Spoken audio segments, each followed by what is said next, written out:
Hello. जिस case की news तुम अपने चैनल पे चला रही हो ना, उस केस का कातिल मैं ही हूँ। क्या तुम मुझसे बात करना चाहोगे? हाँ, एक मिनट, आप बस लाइन पे रहिए। मैंने आवाज से 2 बार उसके सर पर वार किया। आवाज सुनकर औरत भी जाग गई और मैंने उसे भी मारा और उसके साथ बलात्कार किया। मैं 3 घंटे तक उस घर में था। मैंने कपड़े बिखेरे, खाना फैलाया और पूरा घर तहस नहस कर दिया। और ये बेवकूफ पुलिस वाले मुझे छोड़ सोरी गैंग को ढूंढते रहे। तुम लोगों को क्या लगता है ये ऐसी निकम्मी पुलिस तुम लोगों की रक्षा करेगी?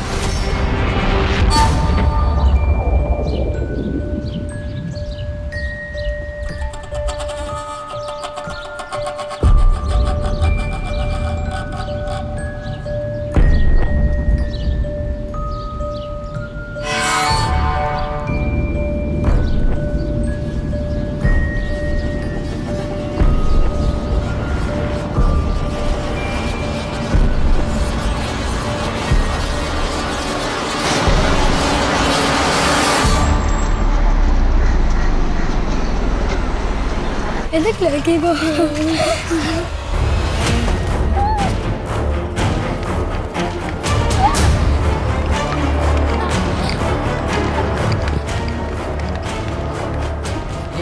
वो लड़की को देख कैसे भाग रही थी।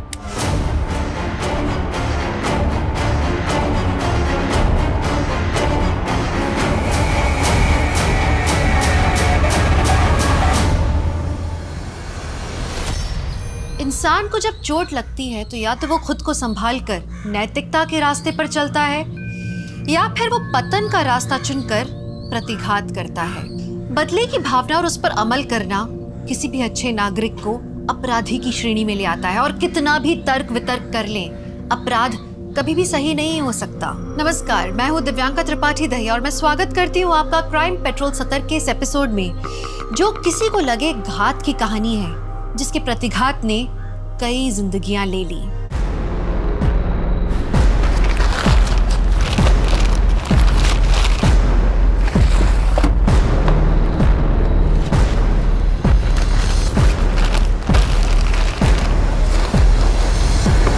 राजू, भैया जी चल। और मुन्ना को बोलना रास्ते में रुके नहीं कहीं। है भैया टेम्पो निकल रहा है क्या? मैंने ऑडिट नहीं किया अभी तक। वो कोई बात नहीं, तुझे मैं संभाल लूँ। ए बंद करना। ये क्या है? ये क्या है भैया? ये तो इलीगल है। आप खुद तो फंसोगे ही और हम आपके साथ काम कर रहे हैं, पुलिस हमें भी तोड़ेगी। ए लेके जा टेम्पो। जो भी तूने देखा ना, उसके बारे में ज्यादा किचकिच मत कर। ये पकड़ और अपना मुंह बंद रख, आगे और भी मिलेगा। बेईमानी का काम मैं नहीं करूंगा भैया जी। आपका पैसा और आपका काम आपको मुबारक।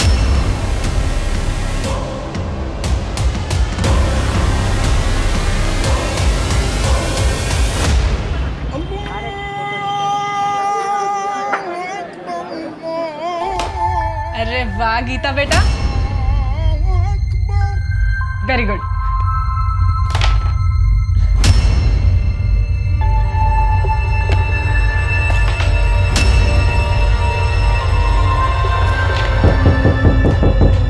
खेलो, मैं आती हूँ। आई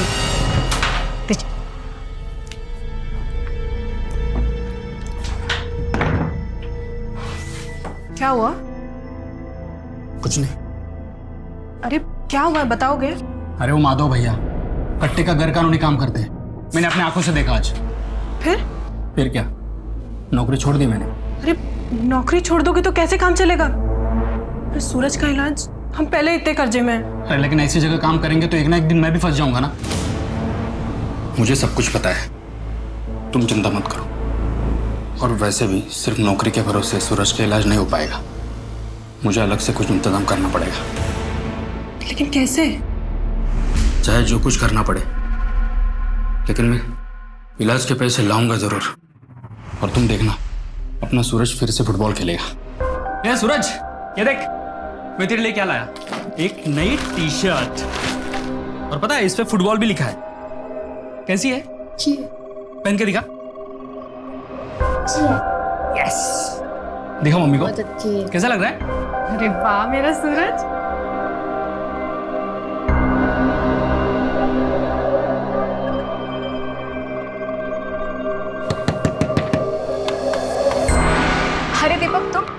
ना, मैं चाय ही बना रही थी।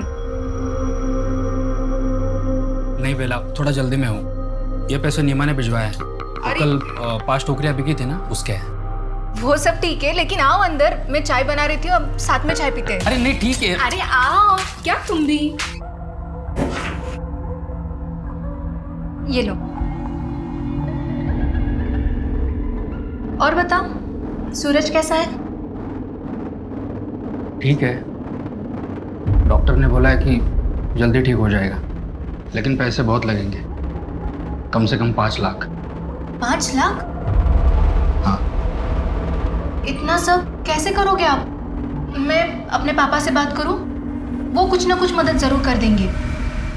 या फिर मेरे जो जेवर थे वो बेच के तुम्हारी मदद हो ही जाएगी। अरे इतना बोला वो बहुत है, मैं कुछ ना कुछ इंतजाम कर रहा हूँ ना।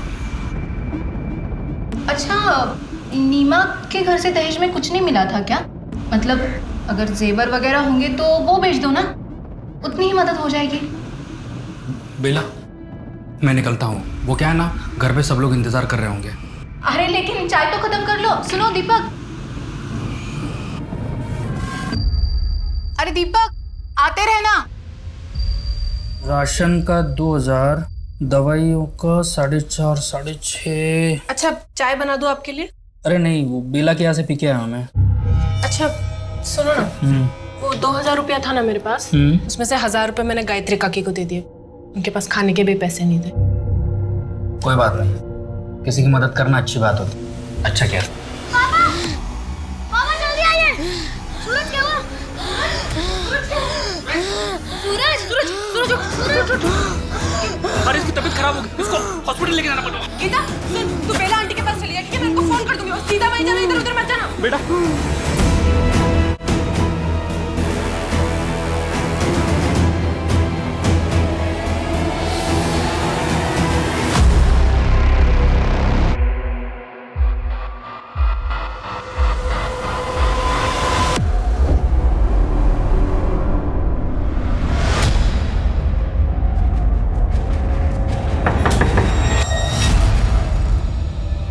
पापा नहीं आए साथ में?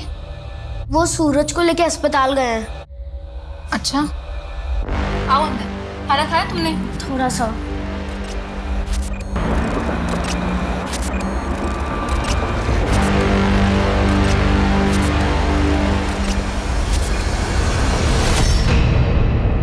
सुन नीमा, रात बहुत हो चुकी है, गीता को सुबह लाता हूँ। बेला को मैंने फ़ोन कर दिया है। डॉक्टर ने जो नई दवाई लिखी है, मैं क्या सोच रही थी, वो ले लें क्या? लेना तो पड़ेगा ही। कल मैं माजी के पास चला जाता हूँ, हो सकता है कुछ और मदद कर दे। अच्छा, आप एक बार माधव भैया से बात करके देखो ना।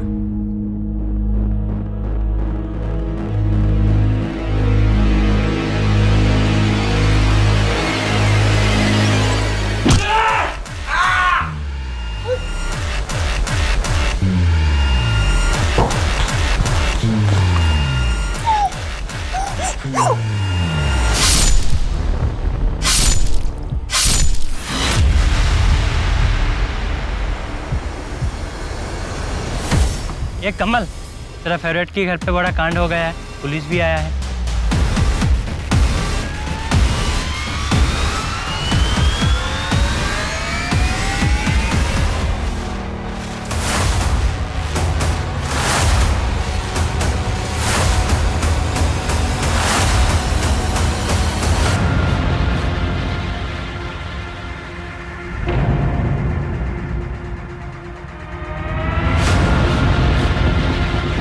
लगता है किसी भारी चीज से इसके सर पे वार किया गया। बहुत ही बेदर्दी से मारा गया है।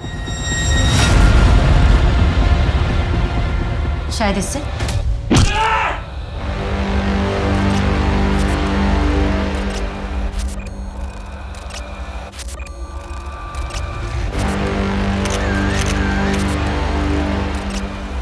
बॉडी पर सिगरेट से जलाए हुए निशान हैं। मारने से पहले बहुत ज्यादा तकलीफ दी गई इसे। लगता है कोई इनसे बहुत नाराज था। पर किससे मैम? दीपक से या नीमा से?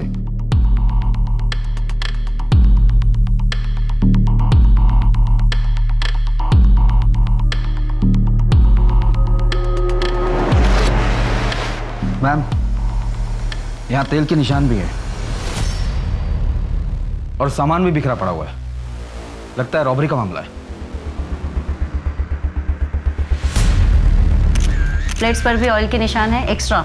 मैम ये मुझे सॉरी गैंग का काम लगता है। मॉडस ऑपरेंडी भी सेम है। वो लोग कच्चे पहन कर निकलते हैं शरीर पर तेल लगाकर, जिससे पकड़े न जाए, और जहाँ चोरी करते हैं वहाँ पर खाना भी खाते हैं। लेकिन मेहता, उन्होंने आज से पहले कोई हत्या नहीं किया, एटलीस्ट हमारे सामने तो नहीं।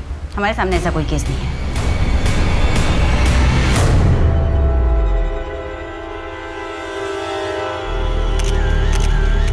गोल्ड चेन, इसका लॉकेट भी है। अगर इस घर में रॉबरी हुई है तो फिर इतनी भारी गोल्ड की चेन यहाँ कैसे छोड़ सकते हैं? मैम ये देखिए, ऐसा लग रहा है कि 2 दीवार पर फोटो फ्रेम है, जिसे अभी भी निकाला गया है। फैमिली फोटो, बच्चे भी हैं। एक बेटा और बेटी है, सूरज और गीता।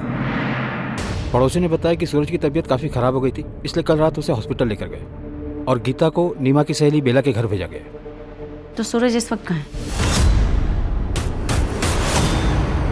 एज फॉर सूरज, ऐसा हो सकता है कि नीमा ने अपने बेटे के लिए चैन बनवाई हो, या उसका नाम का लॉकेट वो खुद पहन रही हो। मैडम जी, यहाँ कुछ है। इस बोरी पर खून लगा हुआ है। बोलो।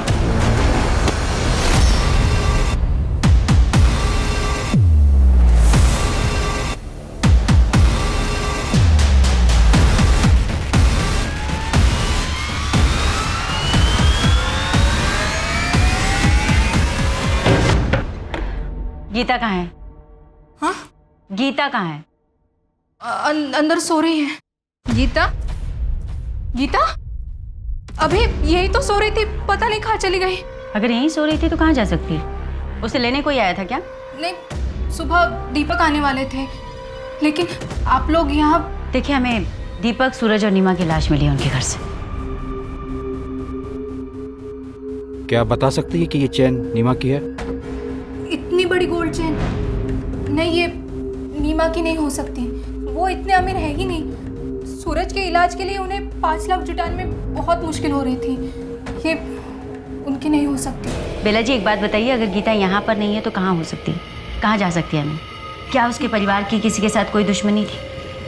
नहीं, उनकी किसी से क्या दुश्मनी हो सकती है? नहीं। हाँ, लेकिन एक लंबा चौड़ा पठान कई दिनों से दीपक को ढूंढ जरूर रहा था। कुछ और? नहीं। अगर कुछ याद आए तो प्लीज फोन कर देना। जी।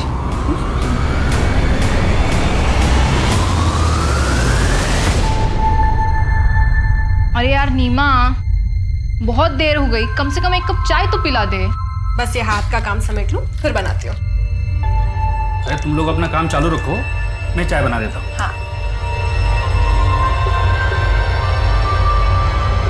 यार नीमा, तुझे एक बात बोलूं, तू बड़ी खुशनसीब है कि तुझे दीपक जैसे पति मिले। अरे मतलब मेहमानों के बारे में जो इतना सोचता है, वो तो अपनी बीवी को पलकों पर ही बिठा कर रखता होगा ना।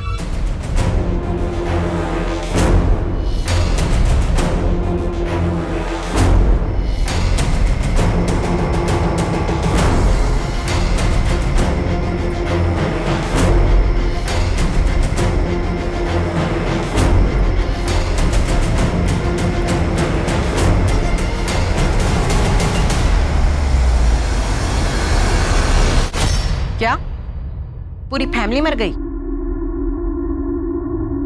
ठीक है, तो तुम अभी इतना बौखलाओ मत। मर्डर हुआ है तो पुलिस तो आएगी ही ना। ऐसा करो, तुम अंडरग्राउंड हो जाओ और तब तक इस शहर में मत आना जब तक हम ना बुलाएं। किसी काम के नहीं है मुस्तंडे, पैसा डुबा के ही मानेंगे। मैम, लोकल ज्वेलर से पता चला है कि वो केरला का डिजाइन। केरला पुलिस को फोटो भी भेज दी है। चैन बहुत ही महंगी है। अगर हमें कहीं से ये पता चल जाए कि वो चैन किसकी है तो शायद हमें कोई लीड मिले। प्रदीप, जिस तरीके से बॉडीज को प्लेस किया गया था उससे कोई पर्सनल एंगल लगता है। दीपक का सर पानी के अंदर, नीमा की बॉडी इतनी एक्सपोज्ड, ऐसे लगता है जैसे कोई खुन्नस खाया हुआ था। उन्हें देखना ही नहीं चाहता था। मैम, सॉरी गैंग के खिलाफ एविडेंस तो मिले हैं, पर मुझे भी ये एंगल पर्सनली लग रहा है। पर एक बात मेरी समझ में नहीं आ रही कि इतनी गरीब फैमिली को कोई टारगेट क्यों करे। सूर्य गैंग का कुछ और पता चला? एरिया में कई जगह दिखाई दिए, रेड अलर्ट जारी किया मैम। प्रदीप, नीमा और दीपक का पर्सनल एंगल भी खंगालो, हो सकता है केस वहां से जुड़ा।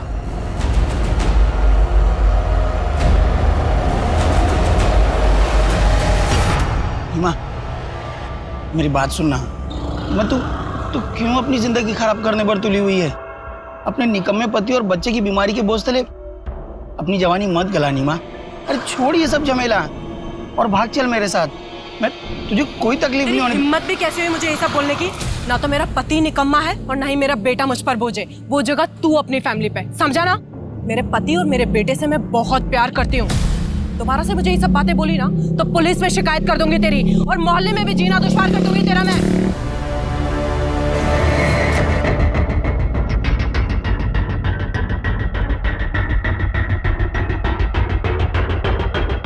दीपक के घर की तरफ जाने वाली गली के बाहर जो सीसीटीवी कैमरा लगा हुआ है उसमें ये सब कैप्चर हुआ है, और ये दीपक के घर से मेन रोड तक जाने का यही एक रास्ता है। प्रदीप, ये सोरी गैंग का तो नहीं लग रहा, पर ये लोग पीछे से भी तो आ सकते हैं ना।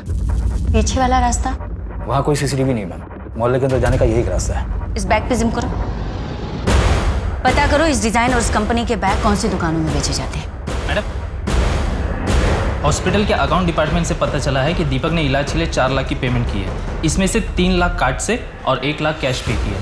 दीपक या उसके परिवार के पास इतने पैसे नहीं थे, फिर इतने पैसे अचानक से कहाँ से आ गए? मैं दीपक की बैंक स्टेटमेंट निकलवाता हूँ। दीपक या नीमा का कोई रिश्तेदार जहाँ पर गीता जा सकती हो? भागलपुर गांव में कुछ रिश्तेदार हैं, पर गीता वहाँ पर भी नहीं है। अगर वहाँ पर भी नहीं है तो बच्ची गई कहाँ? सेफ है भी या नहीं?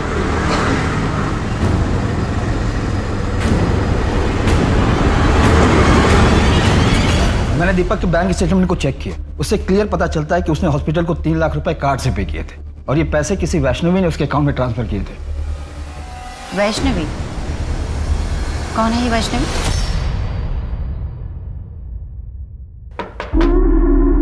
अरे आओ दरोगा, आओ। कहिए कैसे आना हुआ?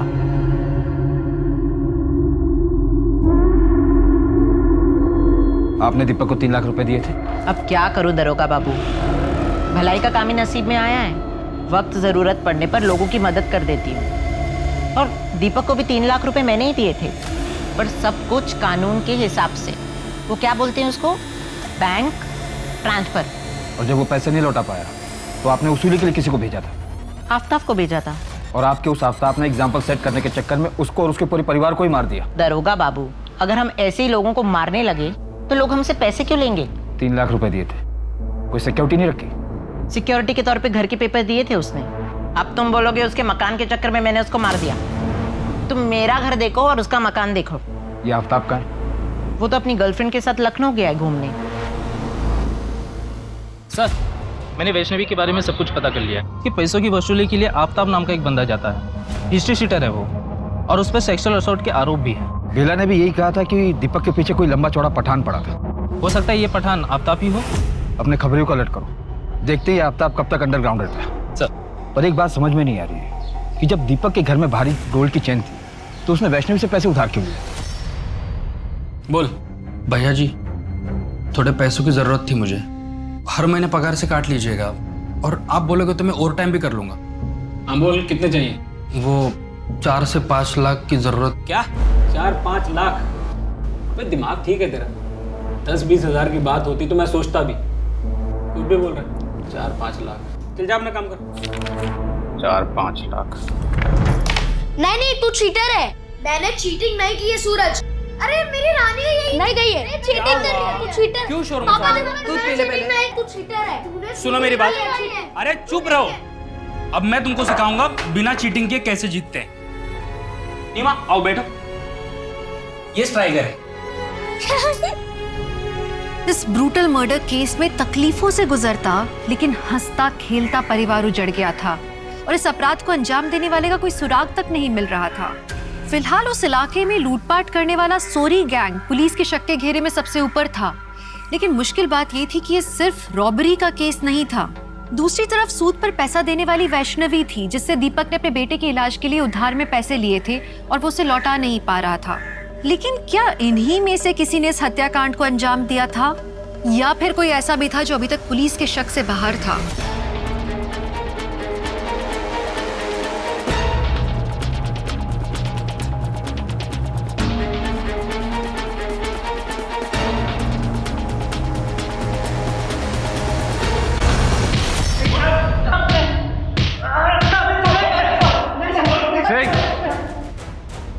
सच सच बता दो वरना और बुरा हाल करेंगे तुम लोगों का। सर कहा तो उस रात हमने उसी इलाके में चोरी की थी सर, लेकिन मर्डर वाली जगह पे हमारा ग्रुप चोरी करने नहीं गया था। हमने जहाँ चोरी की थी वो घर कई दिनों से बंद पड़ा था सर। सर सच बोल रहे हैं साहब। चोरी करते करते मर्डर भी करने लगे तुम लोग। ये दीपक और उसकी फैमिली को क्यों मारा? और ये बच्ची कहाँ है? सर इसी बच्ची को मैंने उस रात सड़क पे देखा था सर। यही बच्ची है सर, डरी हुई थी और भागी जा रही थी। मेहता, अगर ये लोग सही कह रहे हैं तो फिर तो गीता जिंदा होनी चाहिए, लेकिन वो है कहाँ?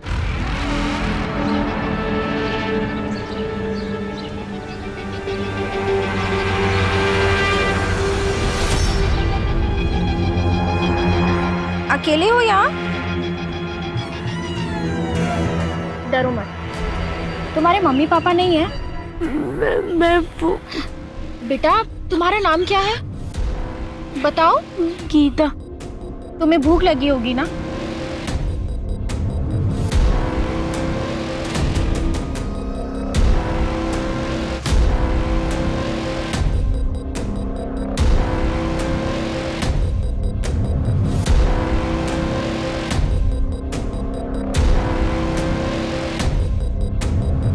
बच्चे को जानते हो आप? अरे ये तो वही है ना, दूसरे वाली गली में रहती है। सुना है इसकी माँ का मोहल्ले में किसी लड़के के साथ लफड़ा था। किसके साथ? वो तो नहीं पता। कुछ तो बताओ यार, कहाँ जाती है कहाँ आती है? अरे मैंने सुना था तो बता दिया, बाकी आप मोहल्ले में जाके पूछ लीजिए किसी भी। हाँ मुन्ना बोल। मैडम पता चला है कि दीपक अपनी नौकरी से खुश नहीं था क्योंकि उसका चक्कर पड़ोस को किसी लड़के के साथ चल रहा था। मुन्ना, तुम ये रोज रोज नई नई कहानियां मत सुनाओ। कोई सॉलिड एविडेंस और जानकारी हो तो बताओ। मैडम मुझे थोड़ा टाइम दो, मैं उस लड़की की पूरी कुंडली निकाल कर आपके सामने रख दूंगा। कामकाज में ठीक था दीपक, पर सच तो यह है कि वो अपनी सैलरी से खुश नहीं था। अपने बेटे की बीमारी की वजह से उसकी पैसों की ज़रूरत थी भी बहुत ज़्यादा। अब सर मुझे भी अपना धंधा रन करना है, किसी एक की सैलरी तो बढ़ा नहीं सकता, बाकी लोगों को भी जवाब देना पड़ता। उसका यहाँ पर किसी के साथ कोई पंगा था? नहीं, ऐसा कभी कुछ सुना तो नहीं, पर हाँ सर कुछ पता लगेगा तो आपको ज़रूर बताऊँगा। ठीक है। पोस्टमार्टम रिपोर्ट के हिसाब से दीपक के सर पर किसी भारी चीज से वार करने की वजह से उसकी मौत हुई, लेकिन उसकी बॉडी पर स्ट्रगल के कोई भी निशान नहीं। जबकि नीमा ने मरने से पहले बहुत स्ट्रगल किया, उसका रेप भी हुआ, वो भी मारने के बाद, यानी कि नेक्रोफिलिया। मतलब ये केस नीमा से कनेक्टेड है। शायद दीपक और सूरज कोलैटरल डैमेज थे। ऐसा भी हो सकता है कि कोई दीपक से नाराज हो, उससे बदला लेने का ये उसका तरीका, क्योंकि रिपोर्ट के हिसाब से पहले दीपक पर वार, फिर नीमा को मारा गया, फिर उसका रेप। नीमा और सूरज की मौत का टाइमिंग ऑलमोस्ट सेम है।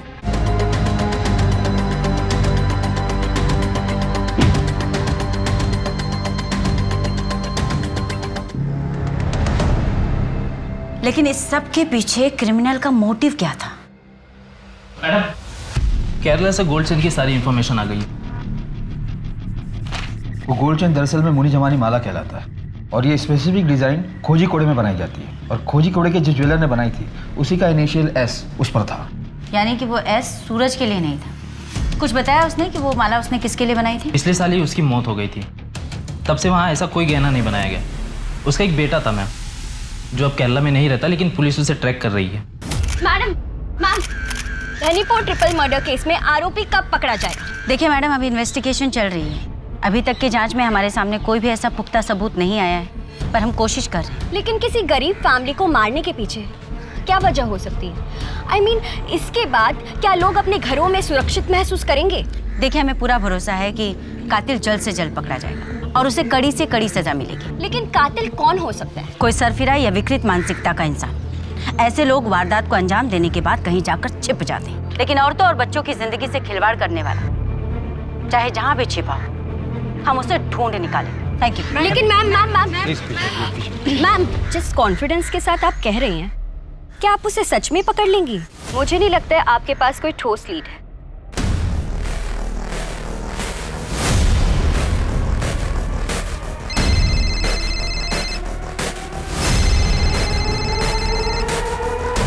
हेलो, जिस केस की न्यूज़ तुम अपने चैनल पे चला रही हो ना, उस केस का कातिल मैं ही हूँ। क्या तुम मुझसे बात करना चाहोगे? हाँ, एक मिनट, आप बस लाइन पे रहिए। पहले कभी ना दिखाए जाने वाली न्यूज, आज की सबसे बड़ी खबर हम आपके सामने लेकर आए हैं। एक ऐसे अपराध की घटना जिसके बारे में देखना सुनना तो दूर, उसके बारे में कभी किसी ने सोचा भी नहीं होगा।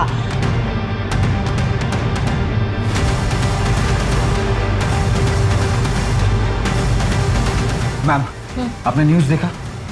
नहीं, क्यों, क्या हुआ? मैंने वास से 2 बार उसके सर पर वार किया। वही वास जो उनके घर को बहुत खूबसूरत बना रहा था। फिर वो बेसुध होकर बिस्तर से गिर गया। आवाज़ सुनकर औरत भी जाग गई और मैंने उसे भी मारा।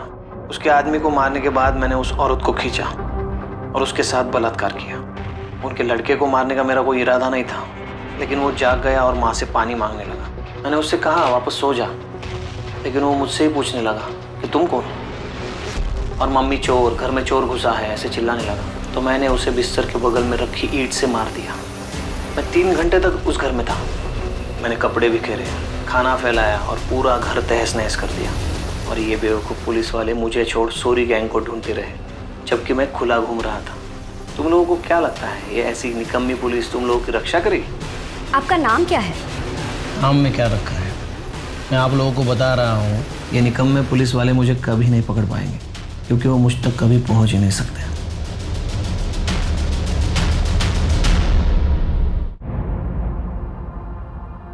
हर सोशल मीडिया पर सिर्फ इसी केस के चर्चे चल रहे हैं, वो भी सिर्फ तुम्हारी वजह से। तुम्हें पता है इस केस को लेकर मुझ पर कितना प्रेशर है? आधी रात को उठकर आना पड़ा है मुझे यहाँ। इस तरह से सोल्व करेंगे आप इस केस को? मिस गायत्री, 1 हफ्ते का टाइम है आपके पास, वरना अपने ट्रांसफर की तैयारी कर लीजिए। Okay sir, thank you. आपको वो वीडियो कहाँ से मिला पूजा जी? वीडियो वो तो मुझे एक रिलायबल सोर्स से मिला था। अगर उस वीडियो के फुटेजेस में कोई भी छेड़छाड़ या टेम्परिंग की गई होगी तो उस कातिल के पकड़े जाने के बाद में आप भी नहीं बचेंगे। हमारे इन्वेस्टिगेशन में बाधा डालने के जुर्म में मैं आपको भी बिहाइंड द बार कर दूंगी। मुझे नहीं पता कि वो वीडियो ऑथेंटिक है या नहीं। मैंने तो बस, मुझे अपने घर के बाहर एक सीडी मिली थी और फिर मुझे किसी का कॉल आया था। आपके सेंसलेस जर्नलिज्म के कारण लोगों में कितनी दहशत भर गई है उस हत्याकांड को लेकर, लेकिन आप लोग सिर्फ और सिर्फ अपने टीआरपी के बारे में सोचो। मेहता, सीडी इन से लेकर टेक्निकल टीम को भेज। वो सर, डैड सिर्फ अपने रॉयल और स्पेशल कस्टमर्स के लिए ऑर्डर पर ज्वेलरी बनाते। क्या ये चेन आपके यहाँ बनाई गई थी? सीरियल नंबर बताइए ना सर। जहाँ पे एस मार्क होगा ना सर, उसके नीचे देखिए ना। हाँ, R19/431। ओके सर, एक मिनट। ये चेन ना अलीगढ़ से शाजिया फरहान के ऑर्डर पे बनाई गई थी। रिकॉर्ड में पूरा एड्रेस और नंबर है, मैं आपको मैसेज करता हूँ सर। क्या ये चेन शाजिया की है? ये चेन तो शाजिया का ही है, पर आपको कहाँ से मिला? शाजिया कहाँ है? शाजिया अब नहीं रही। 15 दिन पहले ही उसकी हार्ट अटैक से मौत हो गई। शाजिया की कोई फोटो है आपके पास?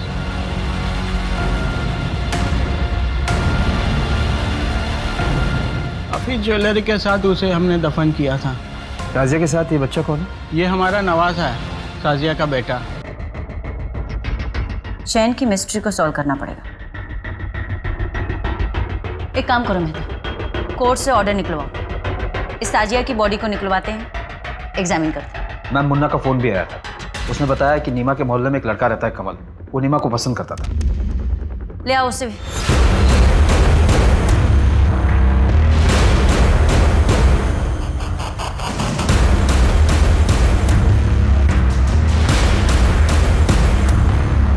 कुछ मिला?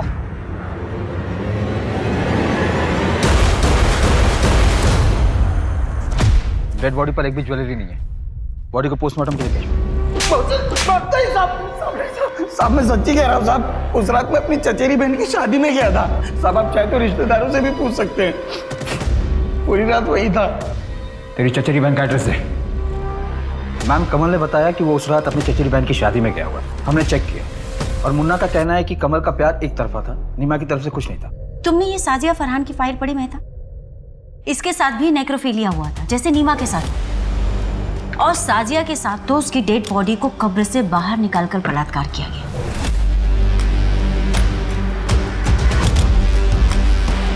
जर्नलिस्ट का क्या?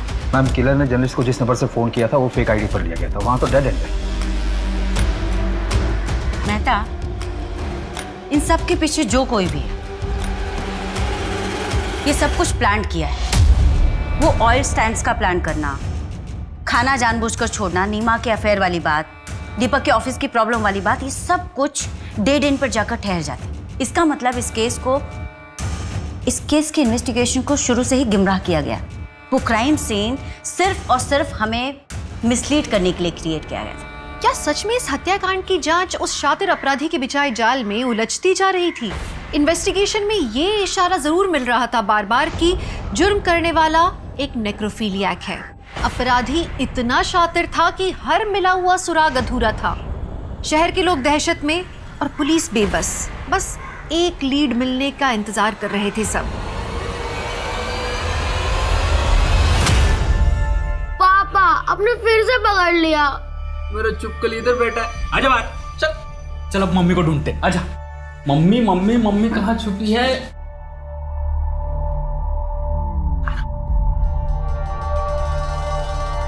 ये पकड़ लिया।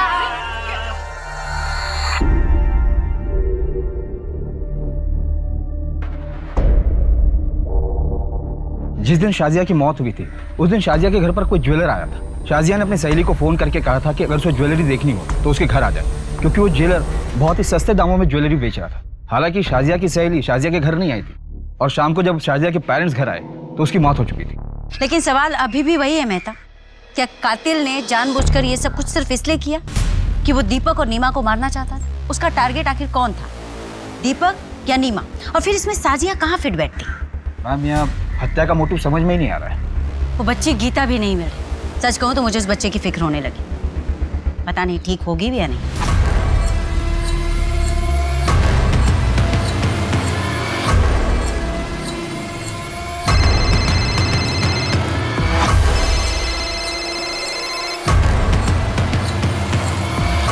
हेलो, ठीक है मैंने कहा।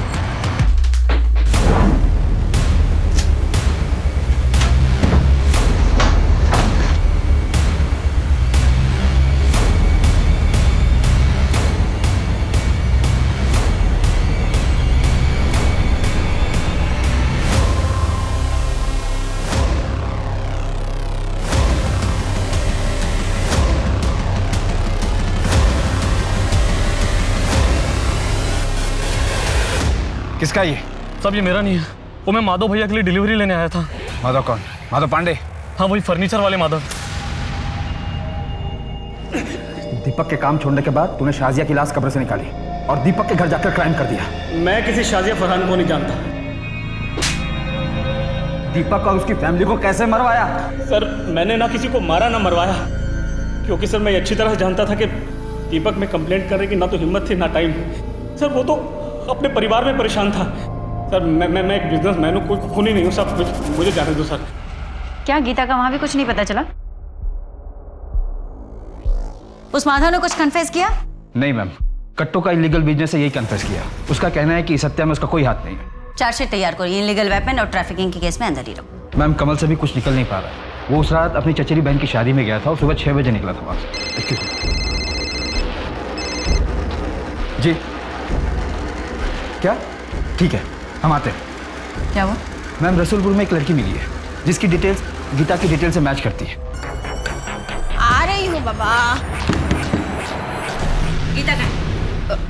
कौन गीता? मैडम आप ऐसे अंदर कैसे जा रहे हैं? सही यहाँ ढूंढो। मैं कह रही हूँ ना वहाँ कुछ नहीं है। आप ऐसे कैसे किसी के घर में घुस सकते हैं? मैं बोल रही हूँ ना सर, मैडम मैं बोल रही हूँ ना यहाँ पर कुछ भी नहीं है। कौन कौन रहते हैं यहाँ पे? मैं और मेरा पति। मैडम देखिए आप जाइए यहाँ से। चप्पल तो किसी बच्ची की लगती है। मैंने कहा ना यहाँ कोई बच्ची नहीं है। एक तो आप बिना किसी परमिशन के मेरे घर में घुस आए हैं और ऊपर से मुझसे क्वेश्चन कर रहे हैं। आप जाइए यहाँ से। मैडम वहाँ कुछ नहीं है, सिर्फ कपड़े हैं। हाँ तो देखने दो। बेटा बाहर आओ, डरो मत। हमें ना किसने किडनैप किया इसे? तूने किडनैप किया? तेरे पति ने? आओ।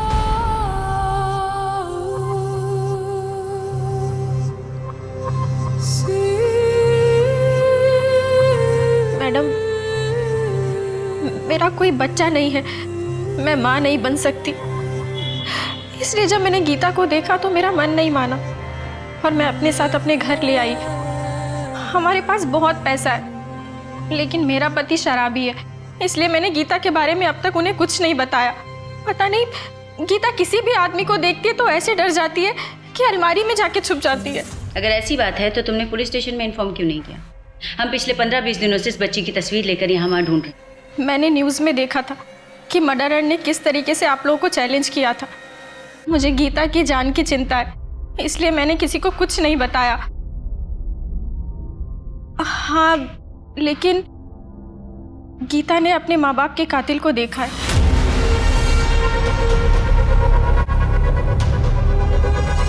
गीता बेटा, डरो मत, याद करो और बताओ उस रात क्या हुआ था, क्या देखा था तुमने?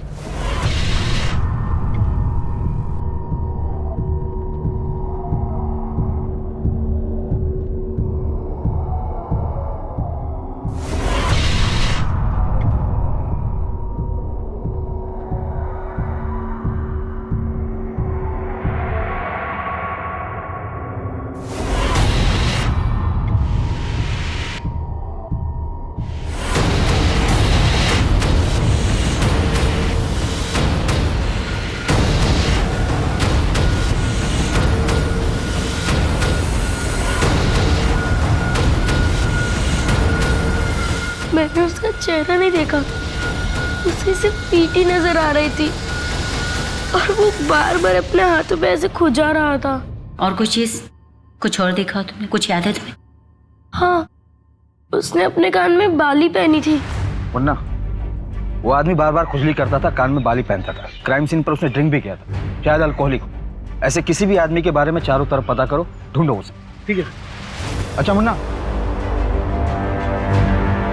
तुमने एक बार नीमा के अफेयर के बारे में बात बताई, पर आगे कोई लीड नहीं दी। कि बच्चे को जानते हो आप? देखो भाई, लड़के के बारे में कुछ मालूम नहीं मुझे। माँ के बारे में पूछेंगे तो मोहल्ले में कोई भी तब वो खुजली करते जा रहा था और मेरे को नीमा के बारे में बता रहा था। तुमने उसे देखा था? स्केच बनवा सकते हो? हाँ साहब, कोशिश करूंगा।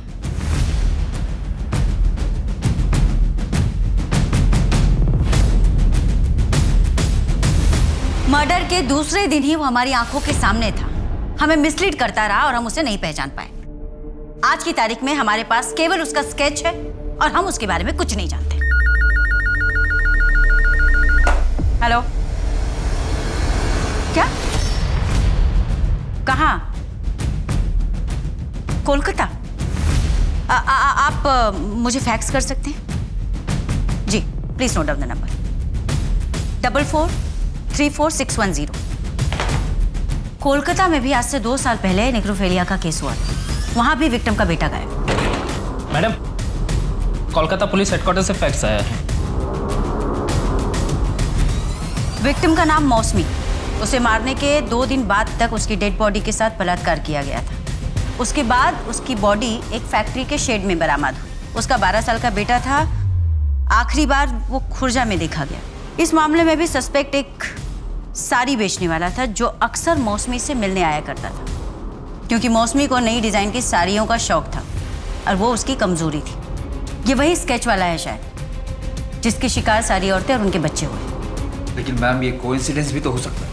ये भी तो हो सकता है कि इस बार कोई कोइंसिडेंस ना हो, उसकी मोडस ऑपरेंडिंग ही ऐसी हो। वो पहले औरतों की कमजोरी का पता लगाता हो, उसके बाद में उन्हें अपना शिकार बनाता हो। लेकिन नीमा की वीकनेस क्या थी? सूरज और उसके इलाज में लगने वाली महंगी दवाइयाँ। मेहता, एविडेंस में जो हमने दवाइयाँ रखी थी, पता करो दवाइयाँ कहाँ से लाई गई थी। क्या ये मेडिसिन आपके स्टोर की है? हाँ, ये मेडिसिन हमारे स्टोर की। क्या तुमने कभी इस आदमी को देखा है? हाँ, शायद ये आदमी हमारे स्टोर पे मेडिसिन लेने आया था। हाँ, याद आया। उसने बताया था कि वो अलीगढ़ हॉस्पिटल में वार्ड बॉय है।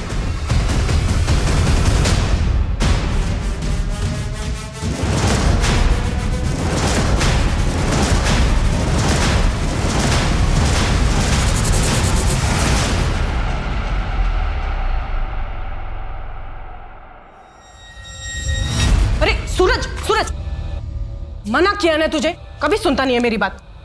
ऊपर कर पैर। अभी ज्यादा बीमार हो गया तो फिर फुटबॉलर नहीं बनना तुझे। डॉक्टर सर की बात सुनता है ना मेरी बात सुनता है। डॉक्टर साहब को कुछ भी बोले, ऐसे कई सारे पेशेंट्स हैं जो अपने बुढ़ापे तक भरपूर जीते हैं। आप बस इलाज चलने दो। दवाइयाँ इतनी महंगी है और कुछ समझ में नहीं आ रहा है, कुछ बेचने के लिए भी नहीं बचा अब तो हम लोगों के पास। मैं एक आदमी को जानता हूँ जो ऐसे बीमारियों की दवाई आधे से भी कम दाम में देता है। आप चाहो तो मैं आपको दिलवा सकता हूँ। हाँ हाँ, आपका बहुत बड़ा एहसान होगा हम लोगों के ऊपर। कल सुबह ही मैं दवाई लेके आता हूँ। आप अपना एड्रेस दीजिए। जी देती हूँ।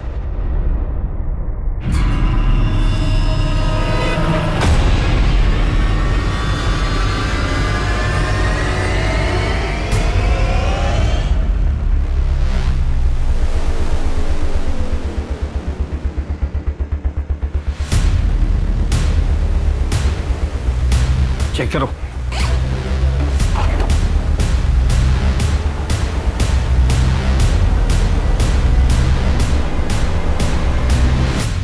ये नीमा और उसकी फैमिली, ये शाजिया और ये शायद मौसमी है। इसने जिस जिसको मारा उनकी निशानी अपने पास रख ली। पता नहीं और कितनों को मारा होगा इसने। गिनते रहिए साहब, बहुत है। किसे ढूंढ रहे थे? मुझे? बहुत ज्यादा वक्त नहीं लग गया आपको मुझे ढूंढने में, जबकि मैंने बहुत सारे सुराग छोड़ दिए। जहां जाता था वहां सुराग छोड़ता था। ऐसा करेंगे तो कैसा चलेगा साहब? नहीं नहीं नहीं नहीं, मारोगे तो कुछ भी नहीं बताऊंगा, ऐसे सब कुछ बता दूंगा। कैमरा में देख के बोलना है या फिर आपको देख के? तू ऑन कैमरा मार खाएगा या ऑफ कैमरा? मैडम ये मत समझना कि आप लोगों ने मुझे पकड़ा है। मैंने खुद पुलिस को ये चांस दिया कि वो मुझे ढूंढ ले। दरअसल अब मैं भी चाहता हूँ कि पूरी दुनिया को मेरी कहानी पता चलनी चाहिए। उनको पता चलना चाहिए कि मैं कोई शिकारी नहीं हूँ, बल्कि खुद शिकार हुआ हूँ। मुझ पर भी जुल्म हुए हैं, मैं भी विक्टिम हूँ। इसीलिए तूने एक के बाद एक मर्डर किया, उन लोगों का भी जिनका कोई कसूर नहीं। क्या बिगाड़ा था उन लोगों ने? आपके बाल भी सीधे हैं क्या? हाँ, मैं भी सीधी और मेरे बाल भी, पर जलेबी की तरह। तू ये बता कि सूरज और नीमा ने तेरा क्या बिगाड़ा? मैंने तो उसकी मदद करी है।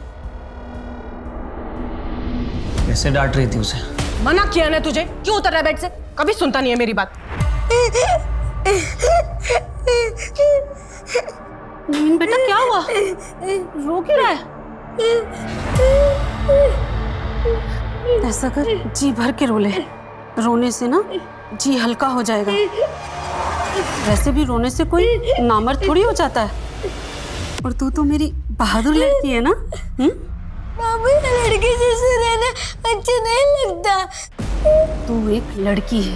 नहीं माँ, मैं एक लड़का हूँ और रोज ऐसे लड़कियों की तरह सजूंगा नहीं। तू लड़की है और लड़की की तरह ही रहेगा, और तुझे रोज सजना पड़ेगा, समझा? मैं लड़कियों की तरह नहीं सजूंगा।